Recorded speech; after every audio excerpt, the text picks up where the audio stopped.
Radar Prever FM. Você por dentro de tudo. Radar. Prever FM, meio-dia em ponto. Uma ótima tarde para você que tá aqui no 100.9 nesta terça-feira. E tem várias maneiras de você ouvir a Prever FM. Você pode baixar o nosso aplicativo pro seu Android ou iOS, chamar na Alexa ou acessar o nosso site preverfm.com.br. Detalhe, tá no nosso site. Além de ouvir, você pode ver os bastidores dessa rádio super moderna. Boa tarde, Júnior. Boa tarde, Joandre, e a todo mundo que sintoniza o 100.9 da Prever FM. Começamos mais uma edição do Radar Música e Conversa Boa, e hoje a nossa convidada é a Karina Freitas. A Karina é enfermeira, supervisora técnica do ambulatório de oncologia do Hospital das Clínicas da Faculdade de Medicina de Botucatu. Karina, boa tarde, tudo bem? Muito obrigado por aceitar o nosso convite. Boa tarde, pessoal. Eu que agradeço a oportunidade de vir falar da nossa profissão. Muito obrigada mesmo. Imagino que tem muita história para contar. Sim. E daqui a pouquinho a gente volta batendo esse papo com a Karina aqui no Radar da Prever FM. Radar Prever FM. Prever FM, 12:08. Esse é o Radar Música e Conversa Boa até 1h da tarde. Hoje nós estamos recebendo a Karina Freitas, enfermeira, supervisora técnica do ambulatório de oncologia do HC aqui de Botucatu. Karina, só de falar oncologia, já imagino a responsabilidade do seu dia a dia, né? Sim. Como é que é? Conta um pouquinho pra gente como é que é isso. Bom, eu estou hoje como supervisora técnica do ambulatório de oncologia, e o ambulatório de oncologia hoje ele fica no hospital estadual, né? Ele não fica no HC, mas nós fazemos parte das unidades externas do HC. Então nós temos uma gerência de enfermagem própria e o hospital estadual, então ele contempla tanto a área cirúrgica, que nós fazemos muita cirurgia, tem a área de internação, tem o cuidado paliativos e tem um ambulatório de oncologia. Então assim, hoje nós temos 1.400 pacientes, em torno de 1.400 pacientes sendo acompanhados pela oncologia. Sim, é muito, né? Então nós temos em média de 80 a 90 casos novos por mês. É muita coisa. Caramba. Isso, é muita coisa. Isso o que chega para você, para vocês, chega pra né? gente. O que a gente costuma dizer é que a oncologia clínica, né, e a hemato, e a oncopediatria, que é o que nós atendemos, nós não temos vagas represadas. Então não tem ninguém esperando consulta com a gente para um mês, nada disso. Os nossos indicadores são muito bons, né? Então nós passamos por uma auditoria do Ministério da Saúde há pouco tempo, todos os UNACONs, né? Todas as unidades de oncologia do Brasil que são SUS passaram. E os nossos indicadores são excelentes, são dos melhores que tem em toda a região, em todo o estado. Então hoje o nosso número de casos novos para marcar a consulta, a gente dura em torno de 7 dias. A gente já consegue a consulta. E a quimioterapia, para iniciar a quimioterapia, depois que passou a consulta, a nossa média é de 1 dia. Então, assim, é tudo muito rápido, né? Mas para isso, a gente precisa de uma organização muito grande, né? Então, são os fluxos muito bem estabelecidos, os critérios de segurança muito bem estabelecidos, porque administrar a quimioterapia não é só colocar um soro, não é uma coisa simples, né? A quimioterapia, ela é classificada como um medicamento potencialmente perigoso, ela é carcinogênica, ou seja, ela pode causar câncer. Então a gente precisa ter muito cuidado, tanto com quem manipula, que prepara a quimioterapia, quanto com quem administra a quimioterapia e quanto com o paciente também. Então a gente tem um controle muito grande em tudo isso. Então o paciente às vezes ele reclama que está demorando um pouquinho a quimioterapia dele, né? A quimioterapia para chegar, ele chega no ambulatório e demora um pouquinho. Só que assim, existem procedimentos de segurança que a gente faz antes da quimioterapia chegar no paciente. Então isso a gente faz todos os dias. Então a gente tem a tripla checagem, por exemplo, é um dos procedimentos que a gente faz. Então chega a prescrição médica pra gente, a gente checa toda a prescrição médica para ver se a dose tá certa, se a diluição tá certa, se o paciente é aquele mesmo, se é aquele protocolo para ele mesmo. A farmácia, na hora que vai preparar, checa tudo de novo, e na hora que essa quimioterapia chega no quarto, né, que a gente vai administrar, a gente checa mais 2 profissionais com o rótulo, com o rótulo da quimioterapia, com a prescrição e com o paciente. Então isso demanda tempo, né? Então a minha função é estabelecer esse fluxo, prezar por essa segurança, e às vezes também eu acabo ajudando na parte assistencial. Hoje eu estava bem na parte assistencial, né? E assim, há uma complexidade muito grande. Que não é só o paciente, né? Não é só o paciente. A gente precisa pensar em quem está administrando quimioterapia e quem está preparando. Então, para isso a gente precisa dos EPIs adequados, da máscara correta, tem tudo isso que a gente precisa observar.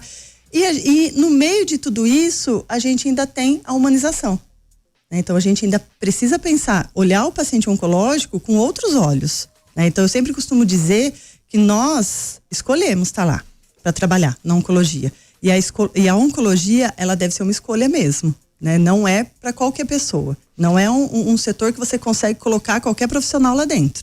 Nessa questão da humanização, né? Quando eu falei não é só o paciente, é a família junto, sim, né? Sim. Vocês trabalham também com a família, vocês trabalham com... Geralmente quando o paciente é mais novo tem que trabalhar com o pai, com a mãe. Sim, com certeza. É uma luta diária, não? Vocês, é um serviço quase que psicológico, né? Sim, sim. E assim, nós temos uma equipe multiprofissional muito bem estabelecida.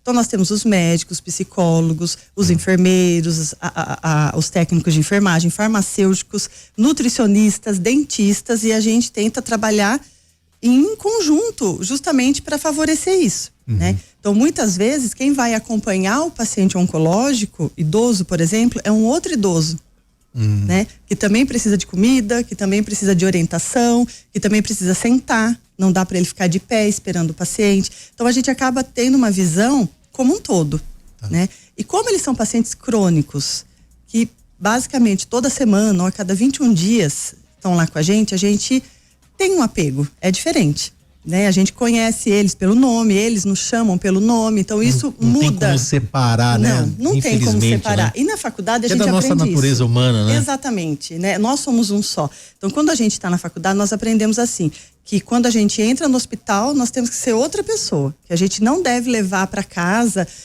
o paciente, né?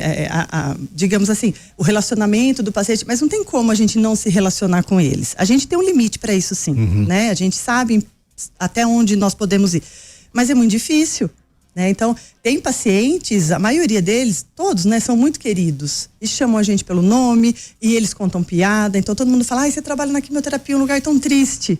Não é, né? Não é o que as pessoas pensam. Então os pacientes, eles são uma graça, né? Então assim, eles são animados, né? Eles estão ali para vencer mesmo. E o vínculo com o paciente, ele influencia na recuperação? Com certeza, com certeza. Pelo vínculo, eles têm uma confiança muito grande na gente, né? Então às vezes eles passam pelo médico, eles também se dão muito bem com a equipe médica, porque eu falo que graças a Deus a nossa equipe médica também é muito unida e a gente consegue fazer um trabalho muito bom todo mundo junto. Mas tem coisas que eles não falam no consultório médico.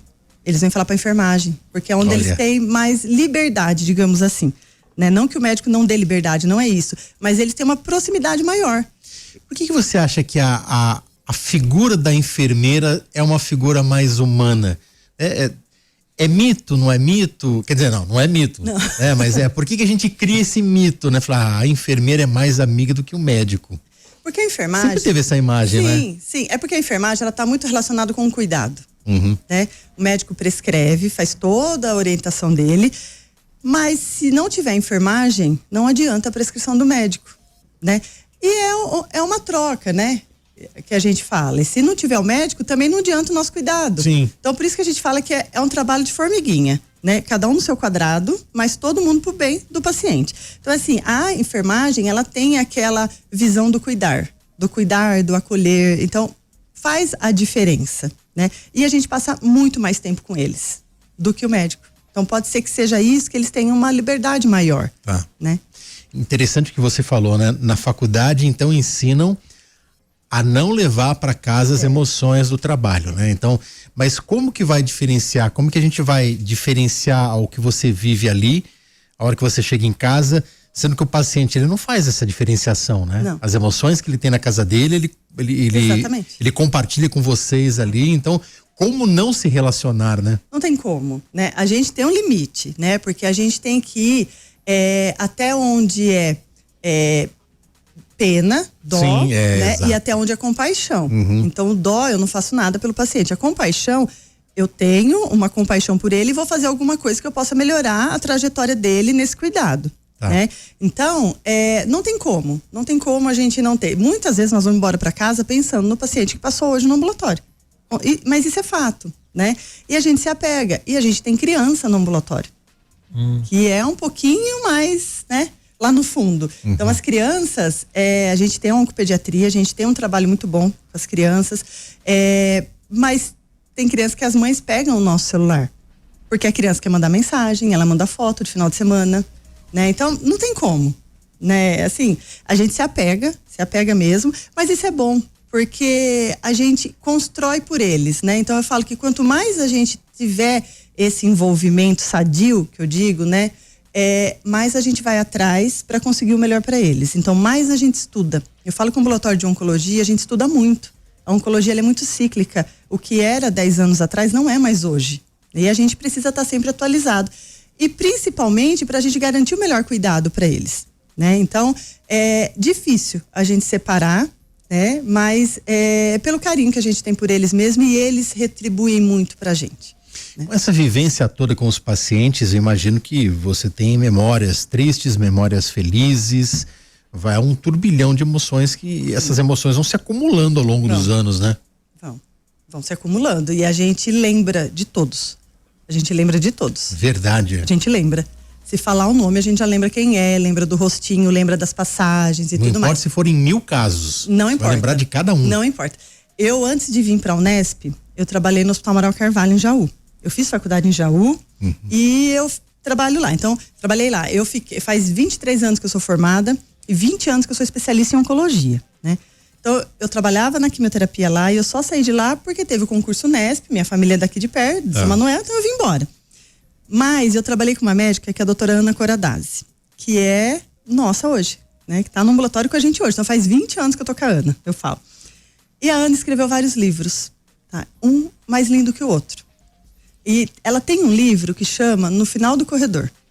Olha. E quando eu li esse livro, eu lembrei de todos os pacientes. Por quê? Ela relata histórias, é claro que ela não põe o nome do paciente, nada, né? Histórias que aconteceram naquela época. E eu lembrei de todos. Todas as histórias eu lembrava, sabe? E isso é muito bom, porque a gente olha para trás e vê o quanto que a gente já viveu e o quanto que a gente ainda pode fazer pelos pacientes oncológicos. Né? Então nós estamos em um hospital SUS, né? Porém é um SUS referência. E eu sempre costumo dizer para os meus alunos que não é porque é SUS que tem que ser o mais simples, que tem que ser o pior. Não, né? Os nossos pacientes merecem o melhor cuidado, o melhor material e tudo mais. Vocês chegam próximo daquilo que todo mundo fala, o SUS. Ele é muito bom. O SUS ele é referência no mundo todo. Sim. O SUS ele é quase perfeito. Porém, é claro que é o homem que coloca todo esse mecanismo para funcionar e nem sempre ele vai funcionar. Sim, exatamente. Então, vocês formam o lado do SUS que dá certo, dá né? Dá certo. É claro, a gente gostaria de ter muitas outras coisas, que também não depende do HC, não depende do hospital estadual, não depende da gente, né? A gente depende de instâncias maiores, com certeza, né? Mas perto do que a gente vê em outros hospitais, em outras regiões do país, nós estamos muito além, muito aquém. Então, hoje, o ambulatório de oncologia, ele se tornou uma referência nacional. Tá? Então, diversas pesquisas saíram ali do ambulatório. Eu tenho muito orgulho de falar que hoje nós somos em 7 enfermeiros, são 7 especialistas em oncologia, 4 mestres e 2 doutores. E esses trabalhos que foram feitos em tudo isso, nos rendeu uma projeção nacional muito grande. Então, hoje nós somos conhecidos no país inteiro, então nós somos referência em algumas áreas, principalmente a laser terapia, a fotobiomodulação. Então foi aqui, na nossa instituição, que surgiu a fotobiomodulação em oncologia, né, que a gente dissemina tanto hoje pro país todo.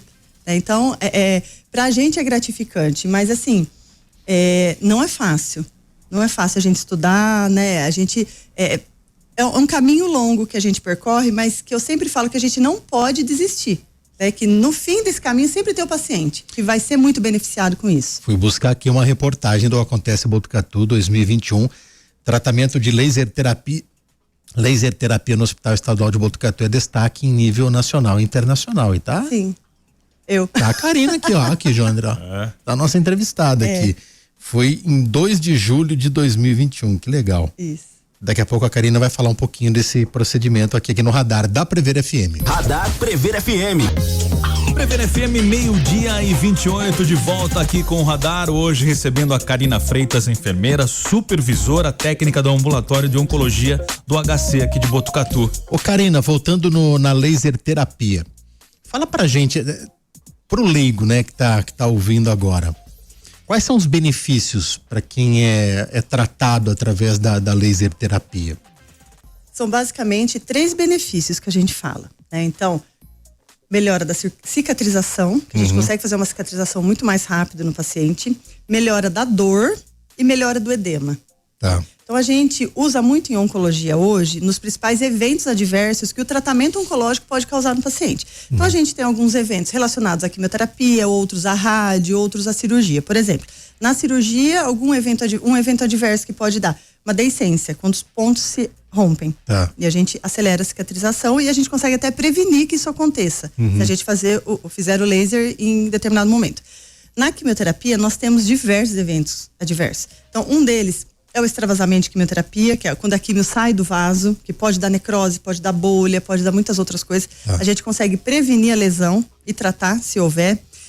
Existe a síndrome mão-pé, que é determinados quimioterápicos que eles podem causar. O paciente fica com bolha na mão, fica vermelha, a gente consegue prevenir isso. Neuropatia periférica, quando o paciente deixa de sentir a ponta dos dedos, né? E na radioterapia, a gente tem as radiodermatites, que é como se fossem as queimaduras, né? A radiodermatite não é uma queimadura, mas os pacientes falam queimadura, né? A gente consegue prevenir e tratar. E nós temos pesquisas nisso. Então, o meu doutorado ele foi desenvolvido para extravasamentos. Então, eu fiz uma pesquisa experimental que a gente extravasava a doxorubicina, que é a pior quimioterapia que a gente fala para extravasar, nos ratos, e a gente testava neles, né? E a gente conseguiu aí tirar um protocolo de tratamento para extravasamento. Esse protocolo ele é utilizado no Brasil inteiro. Então nós temos alunos hoje de Manaus, né, de lá de cima até Porto Alegre. E diversas clínicas hoje usam, diversos hospitais referências usam o nosso protocolo. E em radiodermatite, a Thalita Lima, que é enfermeira também lá do ambulatório, ela também desenvolveu o doutorado dela nisso. Teve diversas publicações muito boas nesse sentido e mostra que quando a gente faz a laser terapia ou a fotobiomodulação durante a radioterapia, antes de ter o processo de queimadura, digamos assim, a gente consegue prevenir tudo isso, né? Então, é uma qualidade de vida a mais para o paciente, mas a gente precisa ser capacitado para isso. O protocolo não é igual para todo mundo, a gente precisa analisar o paciente, colher a história do paciente, fazer um exame físico adequado para poder instituir a laser terapia, né? Então, assim, é uma terapêutica que está muito avançada hoje, tem muito estudo nisso, principalmente na área oncológica. Karina, vocês ganharam muitos prêmios por conta desse projeto, né? Inclusive, vocês foram citados em Harvard, é isso? Sim. Nós tivemos uma... Imagino que deve ter sido um negócio foi muito emocionante, louco, né? Mesmo, né? Então, nós temos vários artigos publicados, né? Principalmente nessa parte de extravasamento e radioterapia, né? Radiodermatite. Mas a gente tem um professor de Harvard que é o Hamblin, né? Que é o maior pesquisador de laser do mundo. Ele é um dermatologista de Harvard. E ele publicou um editorial em uma revista muito conceituada no mundo, que ele fala Qual revista que é? É a Lasers. Ah, tá. A Lasers é muito conceituada nessa área. E ele fala que um grupo, né, de estudos do Brasil, de Botucatu, desenvolveu pesquisas referente ao extravasamento e que ele coloca que a partir da próxima reunião da MASC, a MASC é uma associação norte-americana que faz os protocolos para eventos adversos em oncologia. Que na próxima reunião, esse protocolo ele deve ser avaliado para ser tratado como nível mundial. Então, assim, a gente ficou muito feliz, né? Porque realmente ele dá certo e realmente a nossa pesquisa passou as fronteiras, né? Que a gente queria. Essa tese de doutorado, ela foi indicada a vários prêmios, prêmio Unesp de teses, prêmio CAPES, foi bastante relevante porque a gente conseguiu publicar em revistas muito boas também, daqui do Brasil e na latino-americana, que é uma revista que dá muita notoriedade. Então, assim, é um serviço muito bem estabelecido, com profissionais capacitados, né? E que a gente leva em consideração o perfil do paciente para poder fazer. Vai servir para todo mundo? Não. Mas a gente tem que avaliar todos e ver as condições clínicas de cada um. Tá. Ô Karina, eu vou fazer uma analogia com o futebol, né? Que é o que todo mundo conhece. Quando tem uma equipe muito boa, uma equipe que tem um termo, João, que fala azeitado, uma equipe azeitada, que é uma equipe que tá ali, tá pronta, tá funcionando bem, e eu percebo que vocês tem uma sinergia muito grande pelas suas palavras, né? E é isso que faz o sucesso do time de vocês, né? Sim. Como é que é a montagem do time? Ou quando sai um profissional, para vocês colocarem a reposição ali, como é que é tudo isso? É assim. A montagem, a manutenção, o treinamento, a capacitação de uma equipe. Essa equipe está junta na oncologia há 9 anos. Tanto a equipe médica quanto a equipe de enfermagem. 9 anos. Então daí vem essa sinergia, esse entrosamento, né? Na oncologia, só que quando eu fui para oncologia, eu era supervisora técnica da clínica médica do HC. Por 8 anos eu fiquei lá. Tá. E grande parte da minha equipe eu levei comigo. Porque são pessoas que tinham perfil para trabalhar com oncologia. E há 9 anos nós estamos na mesma equipe. Tá. Né? Entrou mais uma enfermeira, que foi minha enfermeira lá na clínica, eu já conhecia o trabalho dela, e mais uma técnica de enfermagem que entrou sem experiência e a gente moldou ela de acordo com as nossas características. Tá? Então, o que acontece? Para a gente manter essa sinergia, a gente precisa de treinamentos e a gente precisa de uma comunicação eficaz. Então, lá todo mundo fala a mesma língua. Todo mundo fala a mesma língua. Tá? E a gente se entende só de olhar. Né? É muito tempo junto. E a gente se entende só de olhar. Só que a gente tem os treinamentos. Todo mês tem que ter treinamento. Não tem como, né? E as rotinas, elas são muito bem estabelecidas e todo mundo faz parte do processo. Eu sempre digo assim, não é porque eu sou supervisora que a minha ideia é a melhor, né? Se a ideia do técnico for a melhor, a gente vai acatar. Porque a gente quer que dê certo. Né? A gente não quer os louros pra gente, a gente quer é que dê certo. E muitas vezes são os técnicos de enfermagem, os enfermeiros assistenciais que trazem a ideia de melhoria. Então, eles têm um pensamento diferenciado e eles têm perfil para oncologia. Então, toda vez que tem que entrar alguém na oncologia, por enquanto a gente não tem vaga, né? Porque a gente sempre tem vaga, sempre estamos a menos. Mas, por enquanto, não existe uma previsão de entrar alguém. Mas, se entrar, a gente já tem o perfil que tem que ser. Tá? Então, tem que ter pelo menos trabalhado com oncologia já, ou trabalhado em clínica médica. Não dá pra gente pegar um funcionário que não tem a técnica, porque imagine funcionar 70 pacientes num dia, né? Paciente de oncologia, não dá pra gente ensinar a pegar veia. É difícil, porque eles não têm acesso. Então, é todo um trabalho, é toda uma concentração que faz. E para isso, a gente tem muito apoio da gerência de enfermagem também.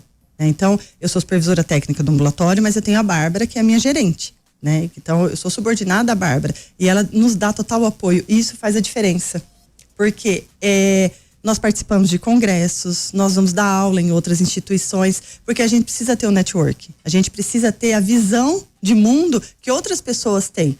Né? E a gente vai fazer visita técnica, vai para o Einstein, vai para o Sírio, vai para Manaus, para a gente tentar trazer o que é de melhor para os nossos pacientes. E os técnicos, os auxiliares e todos os enfermeiros assistenciais, eles são envolvidos nesse processo. Tá. Mas mais que tudo isso é você ver o perfil. Então tem que ser pessoas com paciência, porque a oncologia demanda paciência, pessoas que sabem se comunicar bem, né? E que que se comuniquem mesmo. Lá na oncologia, ninguém é quieto. Todo mundo fala muito, porque os pacientes gostam de conversar, né? E a gente, entre uma quimio e outra, a gente tem que fazer isso. Realmente tem que ter um perfil específico, né? É um perfil específico. Mas sim. vocês têm poucas trocas, né? Há 9 anos nós não temos trocas. Faz toda a diferença. Faz toda a diferença, exatamente. E a gente não tem absenteísmo de funcionário. A gente não tem atestado médico. Né? As pessoas trabalham felizes mesmo, isso mostra, né? Então, quando tem atestado médico, é assim, porque pegou Covid, pegou influenza, coisas que não tem como, né? Mas assim, todo mundo é muito, muito responsável, muito. Então, quando eu saio do ambulatório e eles ficam, eu fico extremamente tranquila, porque eu sei que lá tem pessoas extremamente responsáveis. A gente fala, né, que a gente vê a liderança quando a gente sai do nosso papel, a gente sai e sempre tem alguém que continua, né? A gente não é eterno e a gente não é insubstituível, mas a gente forma pessoas capazes de continuar o que a gente faz, e lá todos são capazes. Você citou técnico de enfermagem, auxiliar de enfermagem. Então, para o leigo, para o paciente que chega lá, ele vai contar para a esposa dele: a enfermeira conversou comigo. Para ele, todo mundo é enfermeira, né? Qual é a diferença de técnico de enfermagem, auxiliar de enfermagem e o profissional de enfermagem, a enfermeira, né? Que também tem enfermeiro, né? Sim, temos. Lá não, lá é tudo mulher. Nós somos em 11, né? 11 mulheres. 11 mulheres, Mas qual que é a diferença de técnica, auxiliar e enfermeira? É assim, o auxiliar, ele já tá, a gente nem tem mais tanta formação em auxiliar, né? Já é de muito antigamente, né? Então tem algumas atividades que o auxiliar não pode fazer e o técnico pode. O técnico, tanto o técnico quanto o auxiliar, eles fizeram escolas técnicas, né? Então, o enfermeiro, ele fez faculdade, então ele atende um paciente de alta complexidade, né? Então ele consegue prever outras coisas além da assistência à gestão, né? E existem algumas coisas. É uma visão macro, né? É uma visão macro, exatamente. Existem algumas regulamentações em oncologia que é específico do enfermeiro. Por exemplo, administrar quimioterapia. É só enfermeiro. Técnico não pode administrar quimioterapia por conta disso, tá? Porque é uma atividade de alta complexidade. Sonda vesical de demora. Por muito tempo, os técnicos passaram, isso caiu, não pode mais. Só enfermeiro pode passar sonda. Então, algumas atividades que são consideradas mais complexas, é o enfermeiro que tem que fazer, né? E o enfermeiro, hoje, ele não é mais generalista. Antigamente, o enfermeiro era generalista, né? Quando eu saí da faculdade, minha professora falava que o enfermeiro fazia de tudo, e hoje não. Hoje nós somos especialistas. Então, cada um se especializa na sua área, né?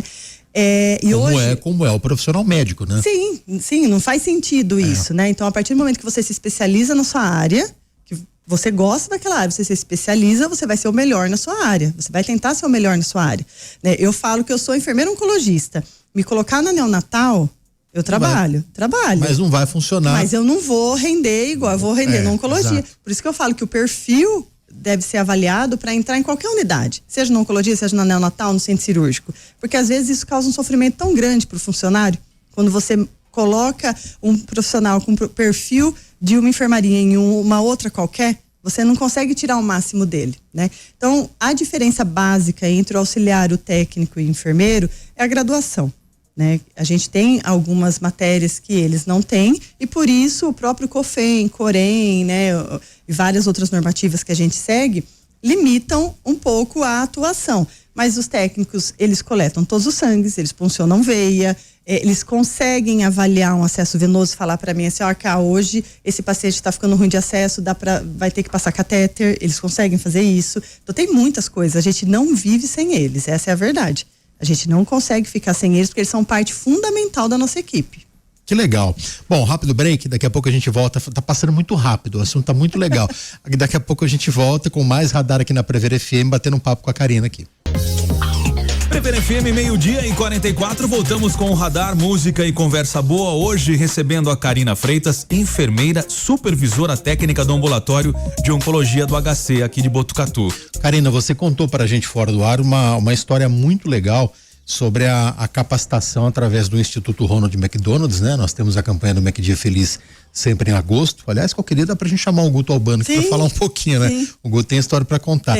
Mas você tem uma história muito legal da capacitação e de uma pessoa que conseguiu identificar na filha. Conta um pouquinho pra gente, porque nos últimos anos a gente ouve falar bastante. A campanha aqui em Botucatu está sendo usada, o que se arrecada na campanha, para capacitar profissionais, para capacitar muita gente no entorno, né? Isso é muito importante, né? Não, é extremamente importante. Essa campanha é uma campanha nacional, que nós fazemos parte do Instituto Ronald McDonald's. Então, o HC faz parte há muitos anos já. E nós temos as docentes, então. Nós temos 3 pediatras, oncopediatras, que são docentes, eu e a Luciana, enfermeira, que também é docente do Instituto Ronald. E o que nós fazemos? Todos os anos nós fazemos as capacitações. Então nós fazemos capacitação com a equipe médica, com estudantes da equipe multi e com a rede básica, né? Qual que é o nosso intuito? É mostrar como fazer o diagnóstico precoce do câncer infanto-juvenil. Tá? Então, quando a gente pensa em tudo isso, a gente não pensa só no profissional de saúde, a gente pensa no professor também. O professor, ele tem uma visão muito diferenciada e ele está com a criança todos os dias, tá? Então, nós fizemos também muito a sensibilização. Muito mais que os pais. Em muitos casos. Exatamente. É a realidade hoje, né? Então, nós fizemos uma sensibilização em 2023 com professores da rede municipal, né? Nós fizemos todo o Paulo Cuesta. E uma das professoras, depois da sensibilização, né, ela foi embora para casa e ela viu os sintomas na filha. E quando ela viu sintomas na filha, ela ligou no ambulatório pra gente, né? Que a gente passa o telefone mesmo, porque esse é um caminho que deve ser feito. E ela ligou e falou que a filha estava com sintomas. E nós mandamos ela trazer a criança no ambulatório. E na hora que foi fazer o diagnóstico, era leucemia. Então, a mãe conseguiu ver muito rapidamente os sintomas na criança. E essa criança está super bem hoje, está curada, né? Tá só em acompanhamento, porque vai ficar em acompanhamento mesmo, isso é um padrão nosso. Mas o que a gente fala do diagnóstico precoce? Tanto o tratamento é muito mais leve, né? A criança sofre menos, a família sofre menos e a gente tem um índice de cura gigantesco. Por isso que a gente fala tanto de diagnóstico precoce. E quando a gente faz a campanha do Instituto Ronald, a campanha do MEC Dia Feliz, é justamente para a gente conseguir fazer todas essas capacitações. A gente sai de Botucatu para fazer as capacitações. Hoje elas são todas presenciais. Então a gente já foi para Itaporanga, para Pratânia, para São Manuel, para Botucatu e várias outras cidades do Polo Cuesta, né? Justamente para tentar diminuir o número de crianças que chegam tardiamente para a gente. Tá? Então a gente sempre deixa claro que a unidade básica não é para fazer diagnóstico, é só para eles terem um insight de que tem alguma coisa errada e manda pro HC, manda pra gente, na verdade, na oncologia, né, para as médicas da onco, e elas vão descartar ou não se tem câncer ou não. Tá? Então, é um modo da gente tentar agilizar esse processo. Tá.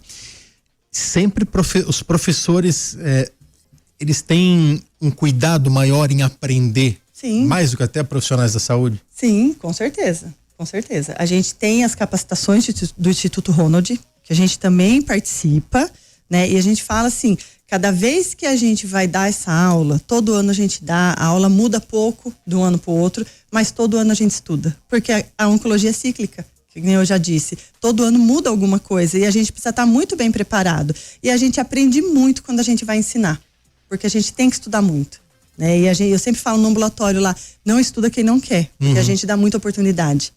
Né? E a gente precisa estudar, não tem como. Achar que vai sair da faculdade e tá tudo pronto, a faculdade é só o começo.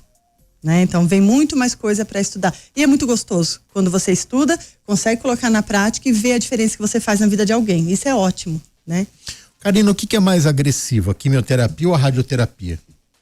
Depende. Vai depender muito. Tá? Do paciente, da idade, a gente sempre costuma dizer assim, como faz a escolha do tratamento, né? Existem pacientes que vão fazer só rádio, existem pacientes que vão fazer só químio. Mas quem que escolhe? Quem escolhe é o médico. Sim.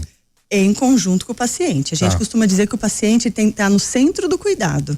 Tá? A opinião dele importa sim. Né? Mas, por exemplo, assim, não é o médico chegar e falar, você quer fazer químio ou rádio? Não, ele expõe toda a situação e mostra o que precisa ser feito. Tá? Porém, o que a gente precisa saber? Quem é o paciente e quem é o tumor. Então, o tumor, a gente precisa saber qual é o tipo histológico do tumor, se ele responde a determinado medicamento ou não, ou se ele só responde a rádio, qual é o tamanho do tumor. Então, existem muitos protocolos. E os protocolos de quimioterapia, eles são mundiais.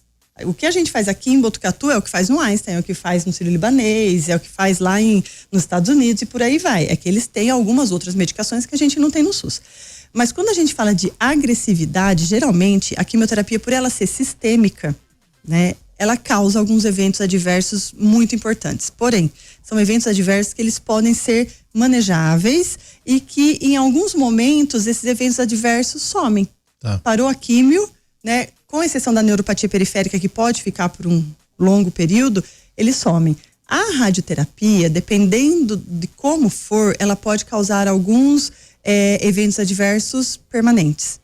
Tá? Por exemplo, uma radioterapia de cabeça e pescoço, que ela pode, como se fosse, né, queimar, não é queimar, né? Mas ela faz uma atrofia das glândulas salivares e o paciente não consegue mais produzir saliva. Isso pode acontecer? Pode. Tá? Mas isso vai depender muito de paciente, vai depender de dosagem, vai depender de muitas outras coisas, né?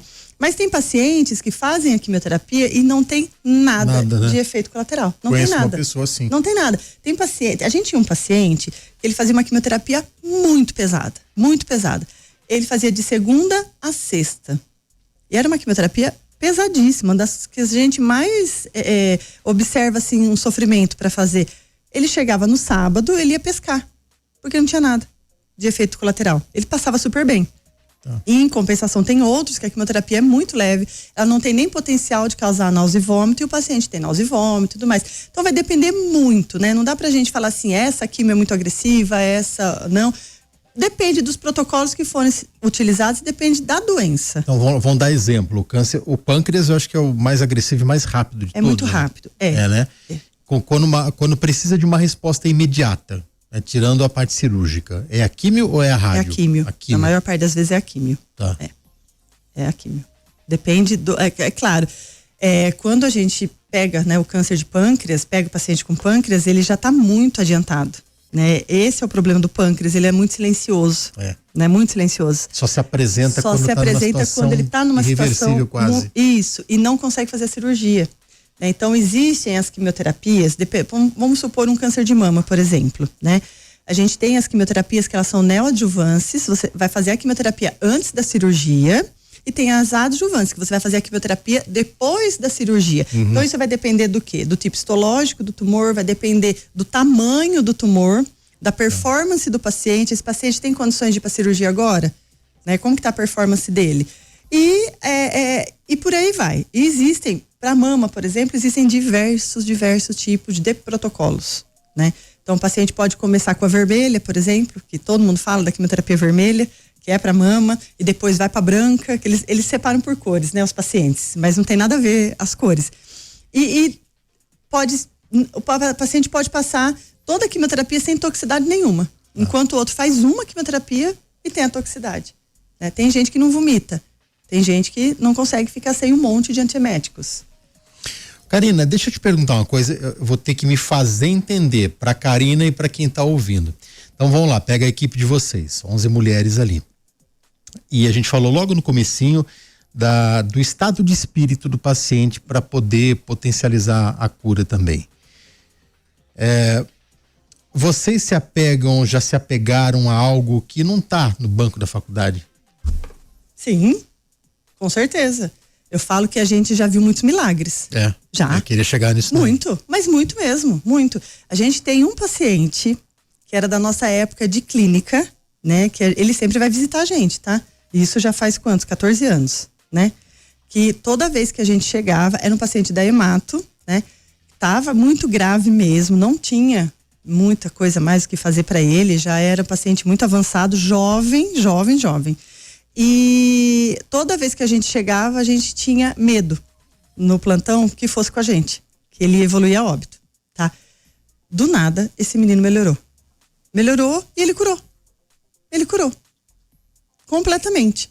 E hoje ele vai fazer visita pra gente. Para você isso é um milagre, foi uma intervenção divina. A gente fala que esse caso, não vou falar o nome dele, mas esse caso, quem tá me escutando sabe o que eu tô falando. Sabe, a minha equipe sabe quem é. Ele é um milagre. Que aquele menino, o que ele passou foi. E tem muitas coisas que a gente vê, né? A gente sabe que o pensamento dos pacientes, eles modificam o tratamento. A gente sabe disso. E modifica mesmo. Né? Então tem a fé dos pacientes, eles têm muita fé.